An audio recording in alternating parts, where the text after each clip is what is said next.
Today we are going to do a special video episode of our Indiana Jones Guns episode of Gordon's Gun Closet.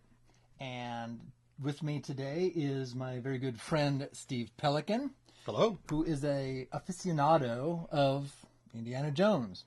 All things Indiana Jones. Hats and jackets and everything else. And guns. And guns. And so we're going to talk guns because, well, we have the hats and jackets, so we have to talk about the guns because they're, well, it's Gordon's Gun Closet. Anyway, so, Steve, what's the first gun you see in the Indiana Jones series? The first one you see is the Remington there, since you're a little closer.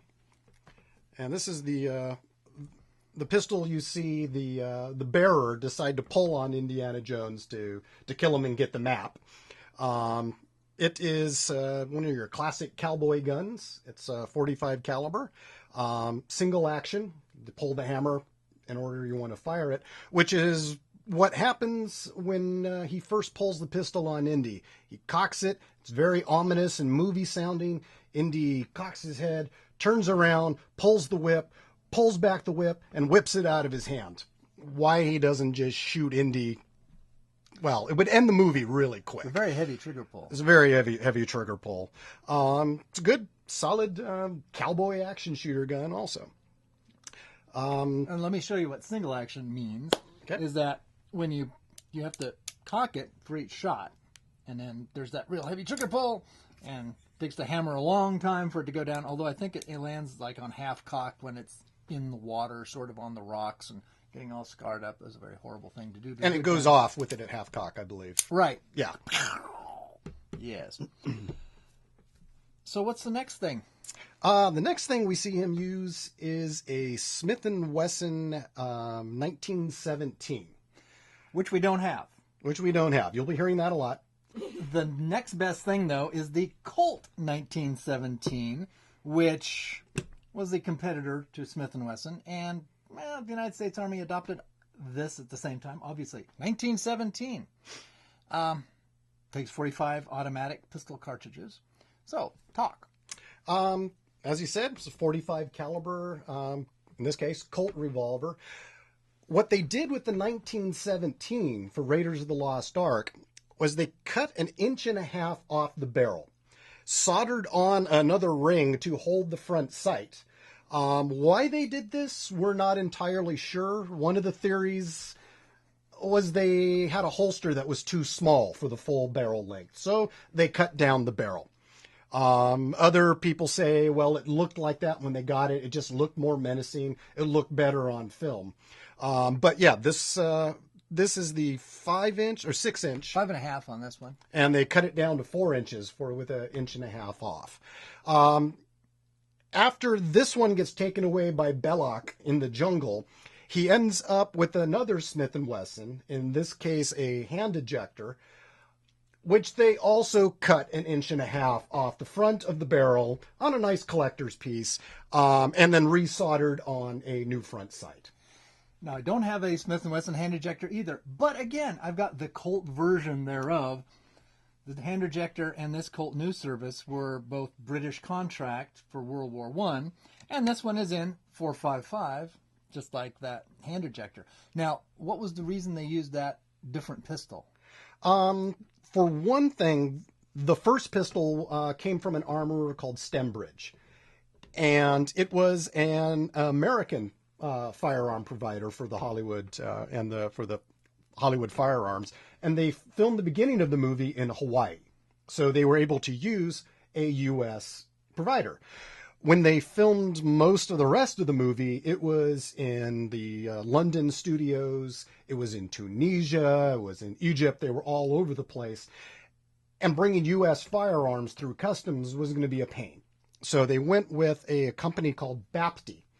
And they did the conversion, as far as we can tell, for the .455 caliber revolver. There was also some issues with perhaps getting enough 45 caliber blanks, so they were able to get .455 coming from a British supplier. Okay. So after Indy, actually, even in fairly early, no, wrong film. After Indiana Jones gets on the ship, we see him with an automatic. He ends up with a 9mm in Nepal, first off. Oh, okay. First, that's right. During the gun battle in the bar, he's firing several rounds at the Nazi goons from his revolver. And then in another cut, suddenly he's got a automatic pistol he fires several rounds from with no real idea where he pulled this pistol out of. It shows up. It shows up. To many fans, it looked like, oh, he has a .45. He's an American with a Colt 1911, or this pistol here. Ta-da. But, which is what I thought he had. But what he actually has is a Browning high-power 9mm. There's a couple reasons for that. 9mm blanks are far easier to get than .45 ACP, which is what the 1911 uses.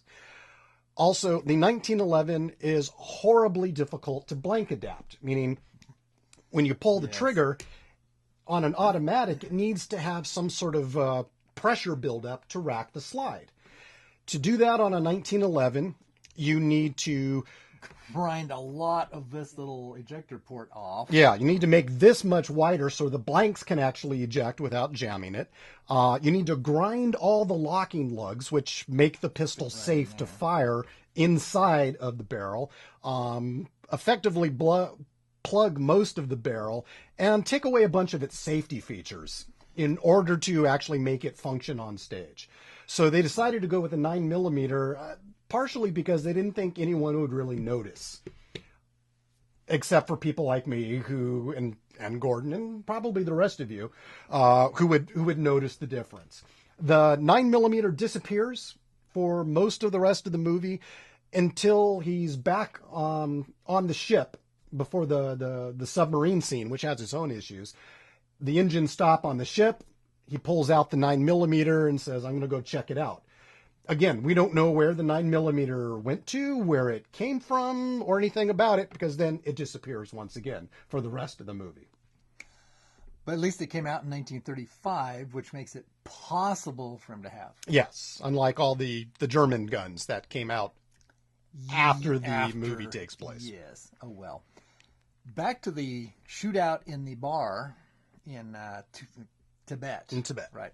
We see the ubiquitous Mauser broom handle with a shoulder stock, I believe. Or is it? I don't remember. I feel bad now. They're all over the place. The Mauser broom handle, which Harrison Ford should be sort of used to these. Yeah, they used a cut-down barrel and heavily modified Mauser broom handle for Han Solo's pistol in Star Wars. Yes, it's a awkward gun. Handle as well, but sort of ubiquitous in the Far East during the 1930s. So actually perfect for some of the thugs, although the real thugs were in the next movie. That was in the next movie. The thuggies. Speaking of next movies, we also find a few of these floating around in Temple of Doom. Or not in the Temple of Doom, but at least in Club Obi-Wan. Club Obi-Wan. It's the name of the bar at the beginning of Temple of Doom. Aha. A 38 Special Smith & Wesson, which seemed to be all over the place in that bar fight. Basically every revolver that they could grab, I think they had the gangsters carrying. Yes, they had Smith & Wessons, they had Colts, they had Webley at least, and of course the Thompson submachine gun, because you cannot have gangsters without the Tommy. Guns. Exactly. So I think we've run out of guns. Well, we got one more. We do? Oh, we do. Now, those of you with the closer attention to Webleys will know that this is the wrong pistol, but it's as close as I can get when I do my costuming. In The Last Crusade, Indy carries a Webley Green, or WG, revolver in .455. Nice, big, heavy-duty Webley revolver, first used around World War I, but then had a good reputation. The WG, however, has a rounded buttstock here, or hand grip. They call it a bird's head grip. The WG also had a different rear sight that was more adjustable, and a different front sight.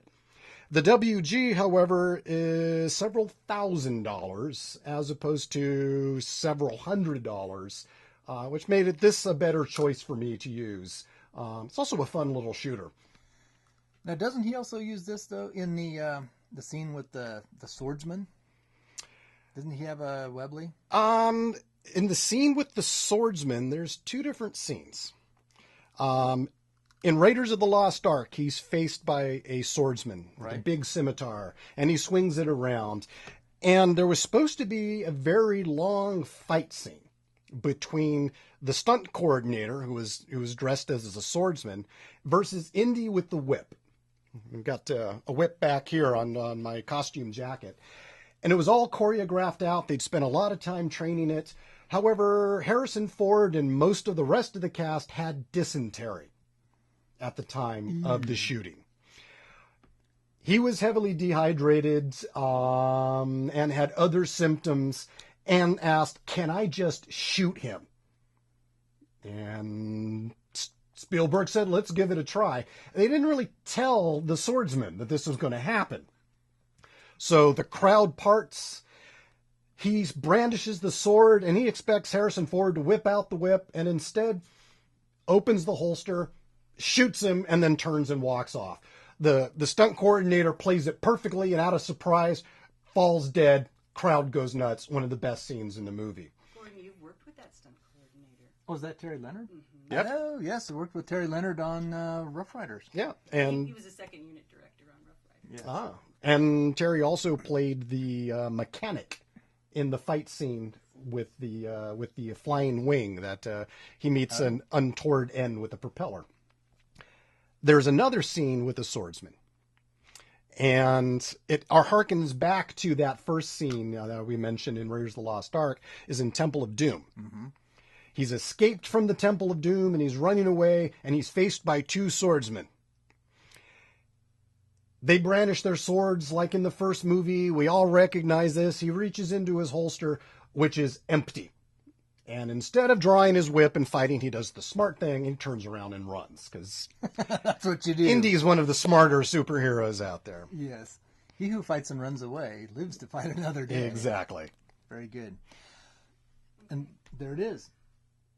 So if you'd like to hear us pontificate in greater depth, we have a podcast, Gordon's Gun Closet. This would be number 18. And give it a listen, because we actually go into probably way too much detail. A lot more detail. On these same guns and various others. Listen to it. And again, I want to thank Steve for showing up. Happy to do so. And taking part in this silly exercise. Thank you, Steve. You're welcome. So, thanks for joining us, and we'll see you next time. Bad cat. Meow.